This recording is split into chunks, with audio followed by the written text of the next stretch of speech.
राज्यों का चुनाव है और सियासी सरगर्मी बेहद तेज है। मेरे साथ मंच पर आज एक बेहद खास मेहमान मौजूद है, केंद्रीय मंत्री अश्विनी वैष्णव जी। वंदे भारत ट्रेन की जय जयकार हो रही है, तो बहुत बहुत बधाई आपको। बहुत धन्यवाद। और सबसे पहला सवाल अश्विनी जी मेरा आपसे यही है कि चुनाव प्रचार ज्यादा मुश्किल है या सिविल सर्विस एग्जाम क्लियर करना? देखिए, जब मन में ये संकल्प हो कि जनता की सेवा करनी है, लोगों का दुख दर्द दूर करना है, तो चाहे यूपीएससी से आओ या चुनाव लड़के आओ, अगर सेवा की भावना है तो दोनों बराबर है। लेकिन मैं ये सवाल इसलिए आपसे पूछ रही हूँ कि मध्य प्रदेश में चुनाव को देखते हुए बीजेपी के लिए 3 बड़े रणनीतिकार हैं और आपको अभी सियासत में आए हुए सिर्फ 4 साल हुए हैं, तो ये पार्टी का अत्याचार है या फिर अश्विनी वैष्णव को मांझा जा रहा है और बड़ी पारी खेलने के लिए? ऐसा नहीं है, हम सब के सब कार्यकर्ता होते हैं। भारतीय जनता पार्टी कार्यकर्ताओं की पार्टी है। भारतीय जनता पार्टी एक ऐसा दल है जिसमें किस तरह से 140 करोड़ देशवासियों की सेवा करें, उसी भावना के साथ हर व्यक्ति काम करता है। हमारे यहाँ कोई रणनीतिकार नहीं होता है, हमारे यहाँ कोई दूसरी स्ट्रैटेजिस्ट नहीं होता है। हमारे यहाँ सब के सब लोग सेवा भाव से काम करने वाले कार्यकर्ता होते हैं। ठीक है, अब क्योंकि आप रेल मंत्री हैं तो इसलिए मैं आपसे ये जानना चाहती हूँ कि पटरी पर बीजेपी की रेल किस रफ्तार से दौड़ रही है, और कहीं ऐसा तो नहीं कि कांग्रेस की राजधानी जो है वो आपकी वंदे भारत पर भारी पड़ रही है? देखिए, अगर मध्य प्रदेश में मैं करीब करीब हर संभाग में घूम के आया हूँ, काफ़ी ज़मीन पे लोगों से मिल के आया हूँ। जितना काम 20 साल में भारतीय जनता पार्टी की सरकार ने किया है, जो विश्वास भारतीय जनता पार्टी के प्रति जन जन का, मध्य प्रदेश के जन जन का एक सुदृढ़ विश्वास हुआ है, उस विश्वास का बहुत ही सरल सा परिणाम निकलेगा। भारतीय जनता पार्टी बहुत ही स्पष्ट बहुमत के साथ, अच्छे बहुमत के साथ सरकार बनाएगी। ठीक है, मेरा सवाल अब आपसे यह है कि 18 साल की शिवराज सरकार लेगेसी और दूसरी तरफ एंटी इनकम्बेंसी, कौन किस पर भारी पड़ रहा है? क्या लेगेसी लेकर आप आगे बढ़ रहे हैं और इसीलिए आप जीत का दावा कर रहे हैं, या एंटी इनकम्बेंसी जो है वो आपको इस समय इस बार चुनाव में नुकसान होता हुआ दिख रहा है? आप देखो,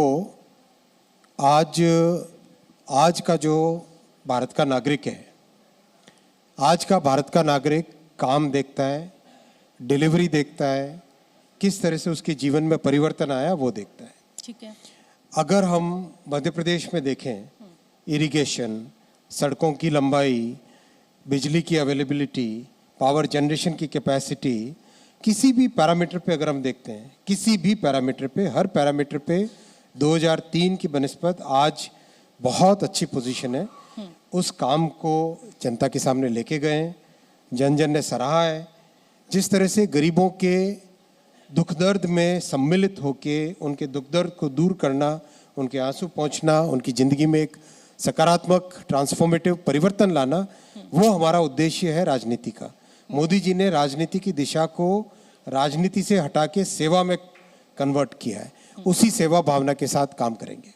ठीक है, मेरा सवाल इसलिए ये है कि आपने अपनी उपलब्धता गिनाई कि क्या क्या उपलब्धि शिवराज सरकार की रही, मध्य प्रदेश में क्या रही, तो फिर ऐसा क्यों संदेश देने की कोशिश बीजेपी की तरफ से की जा रही है केंद्रीय मंत्रियों को चुनाव में उतार कर कि इस बार चेहरा शिवराज नहीं होंगे मुख्यमंत्री का? ऐसा नहीं है। देखो, भारतीय जनता पार्टी बहुत स्पष्ट तौर पे एक सांगठनिक दल है, संगठन लड़ता है। भारतीय जनता पार्टी का चुनाव संगठन लड़ता है। कांग्रेस के कंपैरिजन में ये एकदम अलग है। कांग्रेस में व्यक्ति प्रमुख होता है, भारतीय जनता पार्टी में संगठन प्रमुख होता है। संगठन के हिसाब से सारे के सारे चुनाव लड़े जाते हैं, और इस तरह का बहुत पहले कई चुनावों में इस तरह का हुआ है कि केंद्र के सांसद चुनाव लड़े हैं विधायकी का, और अच्छा इसका परिणाम भी रहता है।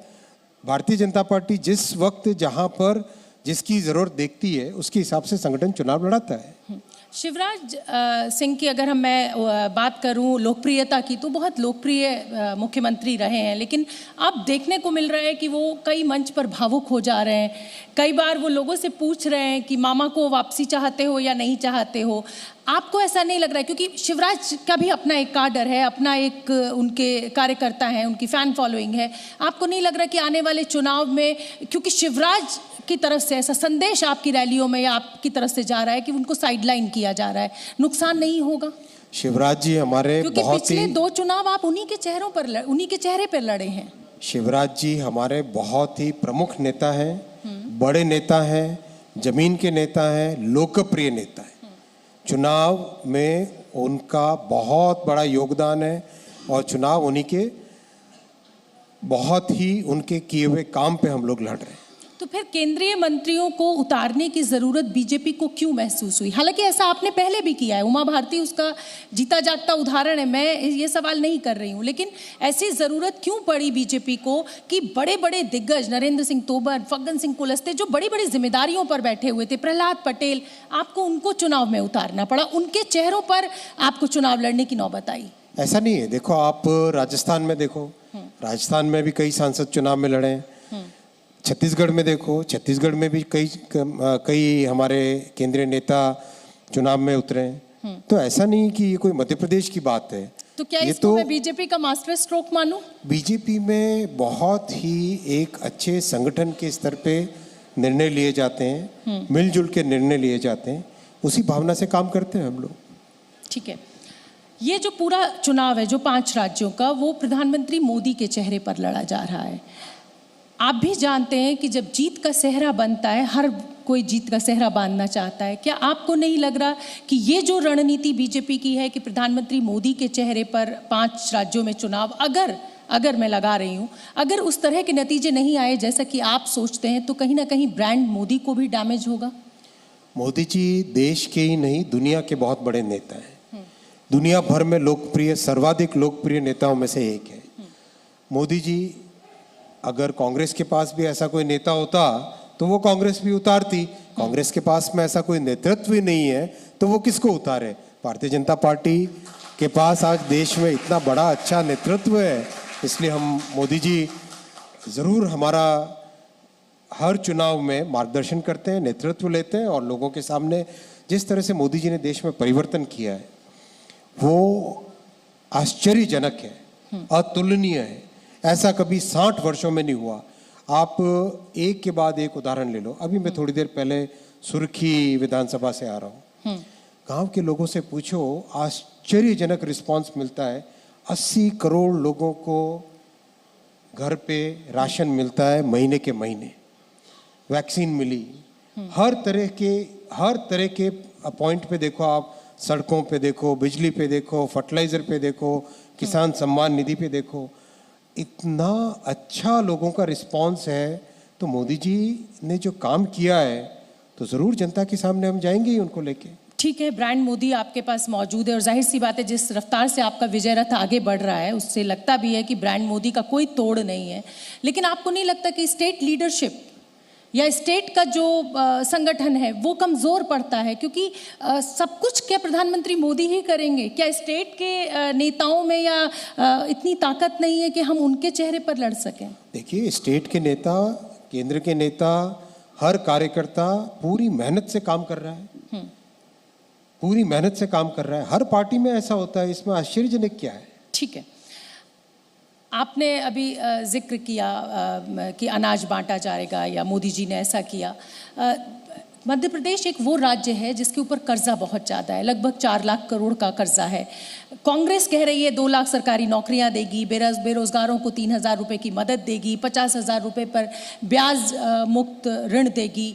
इसका क्या तोड़ बीजेपी के पास है? और मैं ये इसलिए पूछ रही हूँ क्योंकि 18 साल से आपका शासन है और 4 लाख करोड़ का पहले से ही लोन है आपके ऊपर, कर्जा है।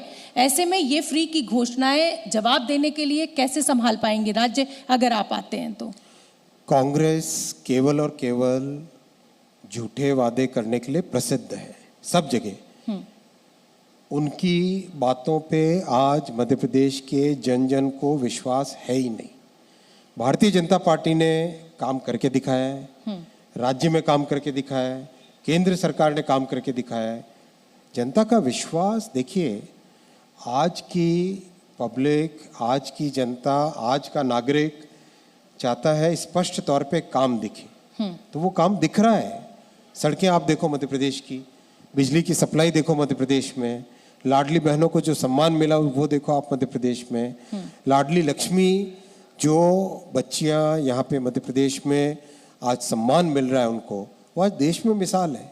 आपने मिसाल की बात की, आपने कहा कि जिस तरह की योजनाएं बीजेपी लाई है, जिस तरह का काम हो रहा है, बहुत अच्छा रिस्पांस मिल रहा है, तो फिर बार बार बीजेपी के नेताओं को ये बताने की ज़रूरत मंच से क्यों पड़ रही है कि हमारे पास 27 ओबीसी मंत्री हैं, 85 ओबीसी सांसद हैं, 365 ओबीसी विधायक हैं? ये क्यों बताना पड़ रहा है? आप अपने काम क्यों नहीं गिना रहे हैं? क्या जातीय जनगणना का जवाब आप ओबीसी बता कर दे रहे हैं? हमने अपना काम भी बताया है और किस तरह से समाज के हर वर्ग को साथ जोड़ा है वो भी बताएंगे। क्यों नहीं बताएंगे जब है तो क्या ये जो राहुल गांधी बार बार हर रैली से कह रहे हैं जातीय जनगणना होनी चाहिए, जातीय जनगणना होनी चाहिए, कांग्रेस ने जातीय जनगणना कराई थी, बीजेपी उसको रोक कर बैठी हुई है, क्या ये बताकर कि ओबीसी इतने हमारे पास है तो हम ही ओबीसी के खैरख्वाह हैं और जो वोट ओबीसी आपका वोट बैंक रहा है और खासतौर पे मध्य प्रदेश में उसी को इंटैक्ट करने की कोशिश की जा रही है? अब हिंदुत्व के सामने आपको जातियों की भी जरूरत पड़ रही है? कांग्रेस बताए कि उन्होंने किस ओबीसी व्यक्ति को, लीडर को अपना प्राइम मिनिस्टर बनाया। हमने तो मोदी जी ओबीसी हैं हमारे, उनको प्राइम मिनिस्टर बनाया। तो ये आप एक बड़ी सफलता मानते हैं कि ओबीसी आप अपने काम के आगे आप एक जिसे कहा जाए कि ओबीसी समाज से आने वाले को प्रधानमंत्री मानते हैं, ये ज्यादा बड़ी उपलब्धि है या आपकी सरकार के द्वारा किए गए जमीन पर जो काम, जो विकास के काम, खासतौर पे आपकी मंत्रालय ने बहुत अच्छा काम किया है? दोनों की वैल्यू है। आप तो काम साफ दिख रहा है, काम स्पष्ट दिख रहा है, काम दिखाई दे रहा है। आज जन जन इस काम को स्वीकार कर रहा है। अगर आप मेरे पास अभी रेलवे की जिम्मेदारी दी हुई है मोदी जी ने, अगर आप रेलवे का ही देखो, पिछले 60 वर्षों में 20,000 किलोमीटर इलेक्ट्रिफिकेशन हुआ। 60 वर्षों में 9.5 वर्षों में, 10 वर्ष होने को आए, 40,000 किलोमीटर। मध्य प्रदेश तो 100% इलेक्ट्रिफाइड हो गया है। आप मतलब डेली 3-3.5 किलोमीटर पटरियां बनती थी, आज डेली 14 किलोमीटर पटरियां नहीं बन रही है। पिछले 9.5 वर्षों में करीब 22,000 किलोमीटर की पटरियां बनी है। कई देशों का रेलवे नेटवर्क ऐसा नहीं होता। अकेले पिछले वर्ष 5,200 किलोमीटर की नई रेलवे पटरियां बनी, यानी स्विट्जरलैंड का जितना रेलवे नेटवर्क है उससे ज्यादा भारत ने एक वर्ष में ऐड किया। मैं बहुत सारे नेताओं को सुन रही हूँ, तमाम रैलियों में सुन रही हूँ, ऐसा लग ही नहीं रहा है कि ये 23 का चुनाव है। ऐसा लग रहा है कि ये लोकसभा के 24 के चुनाव का प्रचार चल रहा है। आप क्योंकि जमीन पर घूम रहे हैं, बड़ी जिम्मेदारी आपके कंधों पर है, आप जमीन पर क्या गणित देख रहे हैं? मैं 23 का तो 5 राज्यों में चुनाव है ही, पर मैं 24 के नजरिए से भी आपका आकलन जानना चाहती हूँ।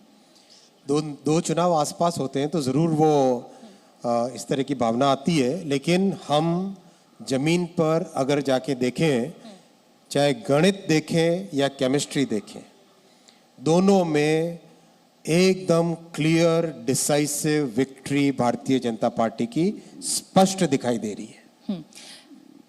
किस आधार पर आप ये कह रहे हैं? क्योंकि इंडिया गठबंधन जो आपके सामने खड़ा हुआ है, अगर वो सभी दल एकजुट हो जाते हैं और 1 वर्सेस 1 की लड़ाई होती है, तो ये क्या आपको नहीं लग रहा है कि बहुत मुश्किल होगा? मैं राज्यों की बात कर रही हूँ। अरे भाई, अभी तो थोड़े दिन पहले कमलनाथ जी ने कहा अखिलेश वखिलेश, उसके बाद में अखिलेश जी जाके बोलते हैं कि कांग्रेस की चिंता, कांग्रेस की बिल्कुल कोई बात नहीं माननी।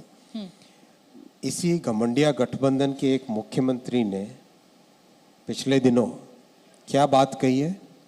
क्या वो कोई किसी भी सभ्य समाज में वैसी बात को स्वीकार किया जा सकता है? महिलाओं के प्रति किस तरह की बात कही है?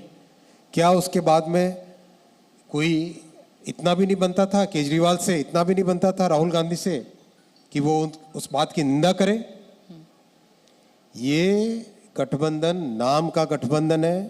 यूपीए की पुरानी गठबंधन का नया नाम इंडी अलायंस दे देने से कोई नया चोला पहनने से कोई व्यक्ति नहीं बदल जाता है। भारत का एक नागरिक जानता है यूपीए और कांग्रेस मने घोटाले। ये गठबंधन घोटालों का गठबंधन बनेगा, ये सभी जानते हैं। इसलिए इस गठबंधन में अभी से वैसे तो अंतर्द्वंद है ही है, इसको एकदम सिरे से नकार देंगे। अब आपने अरविंद केजरीवाल का नाम ले दिया है और आप जानते ही हैं लगातार आरोप लग रहा है आपकी सरकार के ऊपर कि ईडी और सीबीआई का दुरुपयोग किया जा रहा है। मनीष सिसोदिया को आपने गलत पकड़ा है, कोई पैसे की ट्रेल नहीं मिली है और अब ये तलवार अरविंद केजरीवाल पर लटक रही है। इस आरोप का क्या जवाब है जो ये कहा जा रहा है कि लगातार ईडी सीबीआई का गलत इस्तेमाल कर कर बीजेपी विपक्षियों को डरा रही है? जो घोटालेबाज हैं उनको पुलिस से डर लगना ही चाहिए, एकदम लगना चाहिए। भाई सुप्रीम कोर्ट है, सुप्रीम कोर्ट ने स्पष्ट कर दिया है कि मनी की ट्रेल है, तो उसमें किस बात का आरोप है भाई? ये तो स्पष्ट है, उन्होंने घोटाला किया है तो घोटाले की सजा भुगतेंगे। मैंने आपसे तमाम राष्ट्रीय मुद्दों पर भी बात करी। इंदौर को आप हब बनाना चाहते हैं रेलवे का, उस पर भी मैं आऊँगी, लेकिन उससे पहले मैं ये जानना चाहती हूँ कि अश्विनी वैष्णव जी न्यूज़ के मंच से क्या कहेंगे मध्य प्रदेश की जनता से, और मैं ये जानना चाहती हूँ कि आपको मध्य प्रदेश की जनता क्यों वोट दे? ये चुनाव मध्य प्रदेश के भविष्य का चुनाव है। ये चुनाव मध्य प्रदेश को विकसित राज्य बनाने का चुनाव है। ये चुनाव ऐसा चुनाव है जिसमें नौजवानों का भविष्य बनेगा, मध्य प्रदेश के एक एक जन का भविष्य बनेगा।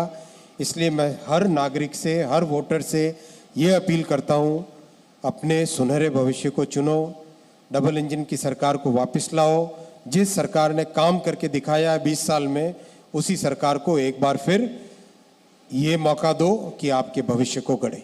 लेकिन आपके ऊपर ये आरोप लग रहा है कि आदिवासी समाज के साथ, शेड्यूल कास्ट समाज के साथ अपराध में बहुत वृद्धि हुई है और कई मामले तो बहुत मीडिया में भी उछले हैं, तो इस पर क्या जवाब है? क्या आप अपराध, पड़ोस में राजस्थान देख लीजिए, मतलब अगर उनके यहाँ चोरी हो, अगर वो चोर होंगे तो क्या हम भी चोर बनेंगे? मैं ये कह रहा हूँ कि भारतीय जनता पार्टी पहली ऐसी पार्टी है जिसने आदिवासी समाज से राष्ट्रपति पद तक पहुंचने का गौरव इस तरह से दिया, और उसका विरोध किया किसने? कांग्रेस ने। क्या ऐसे में जब देश के सामने इतनी बड़ी एक मिसाल कायम होने वाली हो, क्या सभी दलों को मिलके उनका सपोर्ट नहीं करना चाहिए था? देखिए, भारतीय जनता पार्टी जमीन पे काम करती है, जन जन के लिए काम करती है, और यही हमारी विशेषता है। और इसी बल पे हम जनता में जाते हैं, और इसी बल पे मोदी जी को एक के बाद एक मैंडेट मिल रही है।